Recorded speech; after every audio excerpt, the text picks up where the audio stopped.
Hi అండి. ఈరోజు మనం ఇడ్లీలోకి, దోసలోకి కందిపప్పు, శనగపప్పు వాడకుండా పెసరపప్పుతో ఎంతో కమ్మగా, టేస్టీగా, హెల్తీగా ఉండే సాంబార్‌ని ప్రిపేర్ చేసుకుందాం.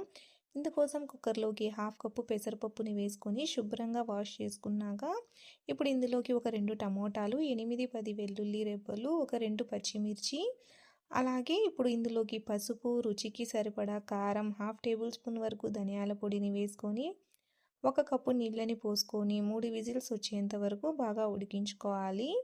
ఇప్పుడు ఉడికిన పెసరపప్పుని మెత్తగా మ్యాష్ చేసుకున్నాక ఇప్పుడు ఇందులోకి 1.5 కప్పుల వరకు నీళ్ళని పోసుకోవాలి. ఇప్పుడు ఇందులోకి రుచికి సరిపడా ఉప్పుని వేసుకొని ఒకసారి బాగా కలిపేసుకున్నాక ఇప్పుడు ఇందులోకి పోపుని ప్రిపేర్ చేసుకుందాం. ఇందుకోసం స్టవ్ మీద కడాయి పెట్టుకొని ఆయిల్ వేసుకొని ఆవాలు, జీలకర్ర వేసుకొని ఆవాలు, జీలకర్ర బాగా ఫ్రై అయ్యాక ఇప్పుడు ఇందులోకి సన్నగా తరిగిన ఉల్లిపాయ ముక్కలు వేసుకొని దోరగా వేయించాలి. ఉల్లిపాయ కొద్దిగా కలర్ చేంజ్ అయ్యాక కరివేపాకును కూడా వేసుకొని లైట్ గోల్డెన్ కలర్ వచ్చేంత వరకు ఫ్రై చేసుకున్నాక ఇప్పుడు మనం మ్యాష్ చేసి పెట్టుకున్న పప్పుని వేసేసుకొని కలిపేసుకొని 5 నిమిషాల పాటు బాగా మరిగించుకోవాలండి.